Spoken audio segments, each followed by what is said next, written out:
Hi hello ಎಲ್ರಿಗೂ ನಮಸ್ತೆ ಆತ್ಮೇರೆ, ನಾನು ನಿಮ್ಮ ಸತೀಶ್ HR. ಸ್ನೇಹಿತರೆ, ಅನುದಿನ ಕವಿತೆ ಎದ್ದು ನಲಿದೆ ನಲಿವವು ಶೀರ್ಷಿಕೆಯ ಕವಿತೆ. ಸುಳ್ಳು ಇತಿಹಾಸದ ಮೇಲೆ ವರ್ತಮಾನ ಭವಿಷ್ಯಗಳೆಂದು ಕಟ್ಟಲು ಸಾಧ್ಯ.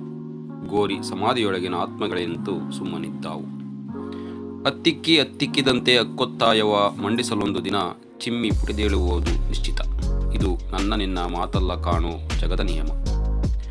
ದೇಹದೊರಗಿಂದ ಕುಡಿದ ನಿರನ್ಹಾದಿಗಳು ಮತ್ತೆ ದೇಹದೊರಗೆ ಬಾರದೆ ಪಂಚಭೂತಗಳಿಂದಾದ ದೇಹ ಮತ್ತೆ ಪಂಚಭೂತಗಳಲ್ಲಿ ಲೀನವಾಗದೆ ಕಾಲನ ನಿಯಮ ತನ್ನ ಜಾಲವ ಬೀಸಿ ಬಡಿದೆತ್ತಿಕ್ಕುವುದು ಪುಂಡರ ಪಡೆಯ. ಸದ್ಯಕ್ಕೆ ನಿಂತು ನೋಡುತ್ತೀಯನು ಜಗದ ಒಡೆಯ.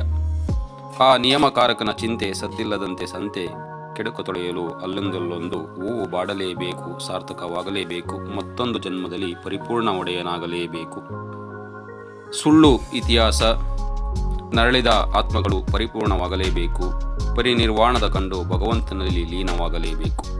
ಭವ್ಯ ಭಾರತದ ಕಂಪು ಜಗದ ಮೂಲೆ ಮೂಲೆಗಳಲ್ಲೂ ಮೊಳಗಿ ಮಾನವೀಯತೆ ಮೆರೆಯಲೇಬೇಕು.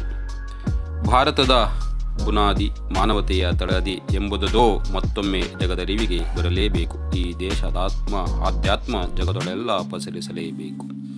ಈ ದೇಶದ ಆಧ್ಯಾತ್ಮ ಜಗದಲ್ಲೆಲ್ಲ ಪಸರಿಸಲೇಬೇಕು. ಸೂರ್ಯ ಕೆಂಗಣ್ಣೆ ತರೀಕೆರೆ ಇವರ ಅನುದಿನ ಕವಿತೆಯ ಶೀರ್ಷಿಕೆಯಡಿಯಲ್ಲಿ ಎದ್ದು ನಲಿದೆ ನಲಿವವು ಎನ್ನುವ ಕವಿತೆ. ವಾಚನ ನಿಮ್ಮ ಸತೀಶ್ HR. ವಿಡಿಯೋನ ವೀಕ್ಷಣೆಯನ್ನು ಮಾಡಿದ್ದಕ್ಕಾಗಿ ಅನಂತ ಧನ್ಯವಾದಗಳು. ನಮಸ್ತೆ.